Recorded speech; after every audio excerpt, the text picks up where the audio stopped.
todos, que o Mestre Jesus nos ilumine sempre. Meu nome é Vera, eu sou trabalhadora voluntária do CAE João de Camargo e a nossa preleção vai versar sobre a misericórdia.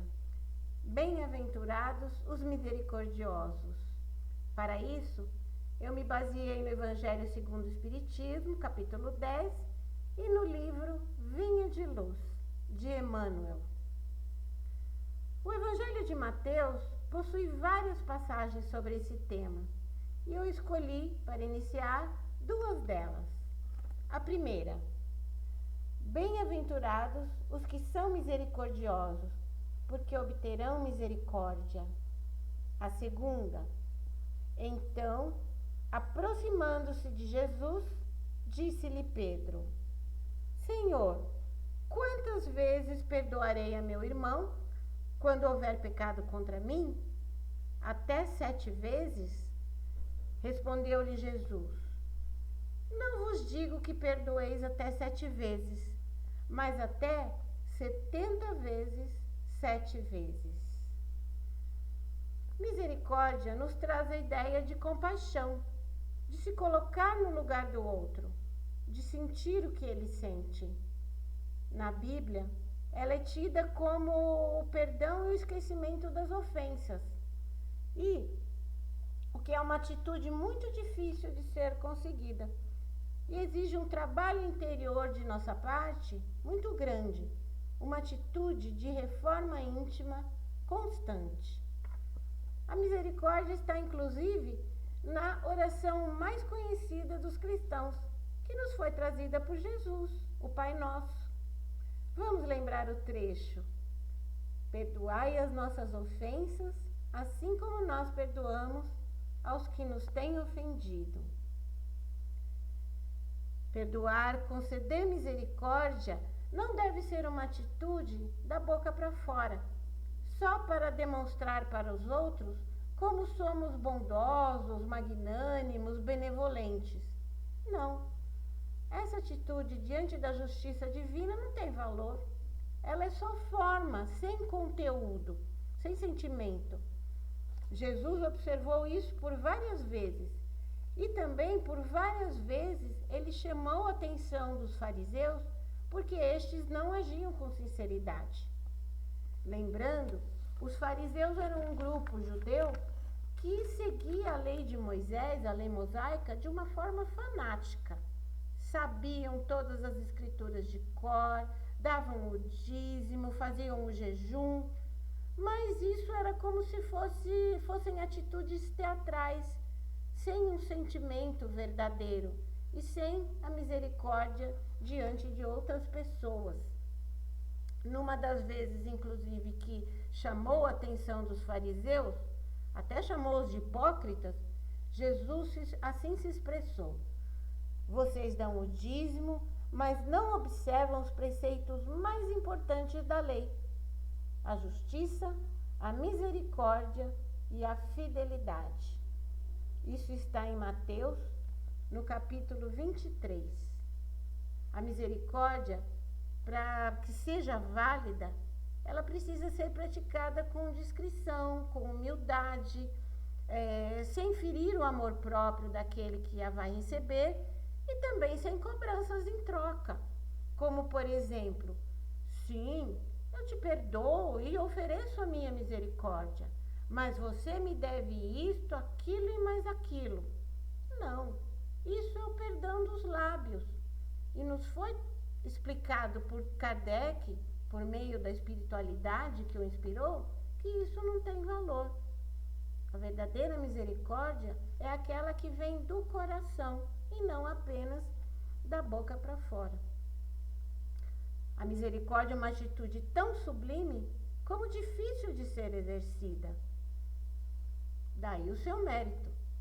Existe uma história muito antiga, um conto de origem francesa, que mostra, inclusive, que a misericórdia precisa, por vezes, suplantar, superar a própria justiça dos homens. Vamos a ele, de uma forma resumida? Era uma vez uma senhora, uma viúva muito pobre, que vivia numa aldeia no interior da França, e ela criou sozinha 2 filhos. O mais velho seguiu um caminho reto, conseguiu estudar apesar de tantas dificuldades e se tornou doutor em leis. Já o mais novo nunca ouviu e muito menos seguiu os ensinamentos, os conselhos de sua mãe ou daqueles que queriam o seu bem. Cedo, ele começou uma vida de delitos, de más ações, e num determinado momento, ele saiu da aldeia, desapareceu. Sua mãe e aqueles que com ele conviviam não mais o viram. Muitos anos depois, nessa mesma aldeia onde vivia a senhora, já idosa, e o seu filho, que se tornaram juiz, apareceu um bando de malfeitores que assaltavam as estradas, os caminhos, assaltavam os viajantes que passavam pelo lugar. Eles eram muito violentos, roubavam, feriam e até matavam.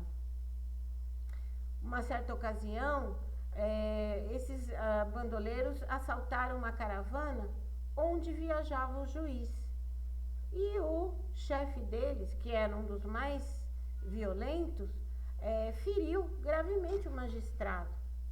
Mesmo ferido, o juiz, ao se deparar com aquele homem, embora ele estivesse com o rosto coberto, ele teve uma impressão muito forte, muito profunda.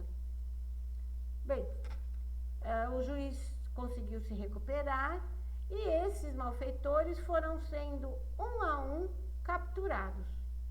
E assim também foi com o chefe deles, foi capturado, e quando isso aconteceu, o magistrado soube com muito pesar que aquele homem era o seu irmão. Bem, diante dos crimes que havia cometido, tantas faltas, a pena que cabia a esse bandido era a forca. E o juiz, como autoridade, embora com tristeza, lavrou a sentença. Naqueles tempos antigos, provavelmente não havia essa questão de parente, não poder julgar o que tinha parentesco. As autoridades eram poucas e a lei tinha que ser respeitada. A sentença foi lavrada. No dia determinado para execução, que era em praça pública, o juiz compareceu por dever do seu ofício.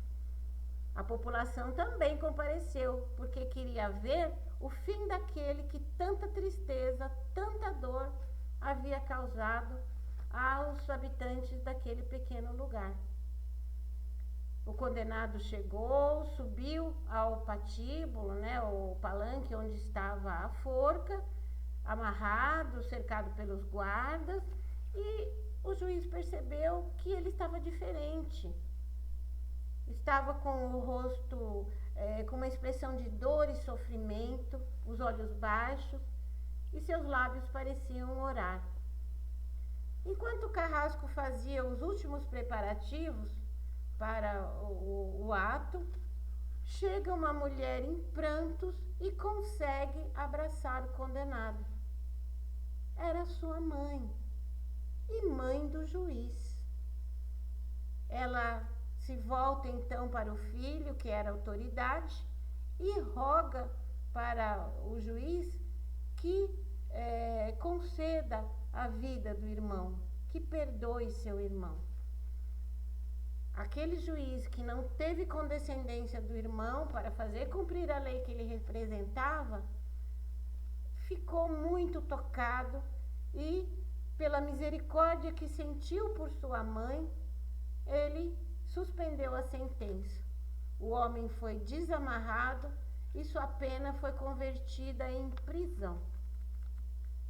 Essa pequena história foi publicada no livro Arautos do Evangelho, de 2006, outubro de 2006.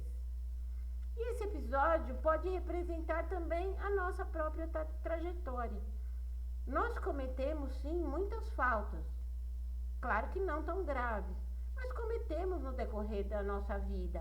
E assim, embora com faltas, nós temos a misericórdia de entidades superiores e espirituais que que nos querem bem e nos oferecem, então, esse perdão, essa misericórdia, sem que nós nunca venhamos a saber. Essas faltas podem ser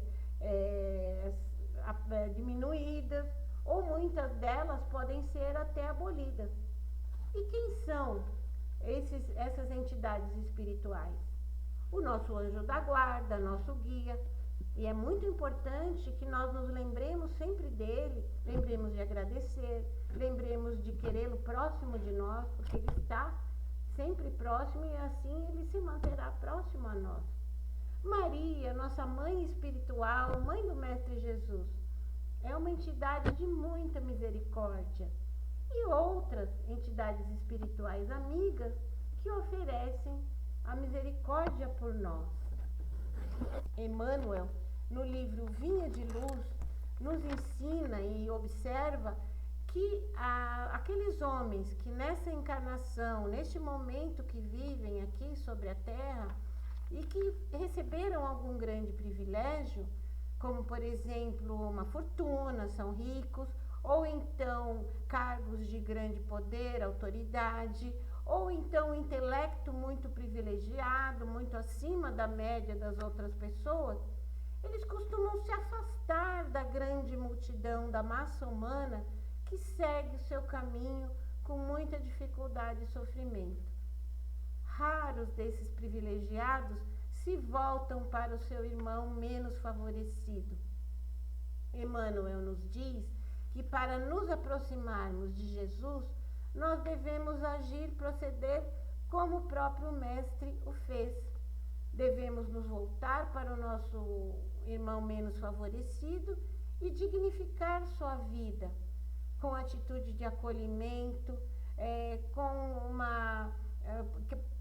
proporcionando que ele possa desenvolver um trabalho limpo, honesto, e assim que ele possa levar a sua vida de uma forma melhor. Concluindo essas palavras sobre a misericórdia, eu vou lembrar mais uma passagem do Evangelho muito bonita e que nos toca muito. Não julgueis para não serdes julgados, pois com o critério com que julgardes, sereis julgados, e com a medida com que tiverdes medido, vos medirão também. Isso está em Mateus, no capítulo 7. Nós vemos então que essa misericórdia que nós oferecemos ao outro é aquela que vai retornar para nós. Ela será oferecida para nós também. Um grande e fraterno abraço a todos.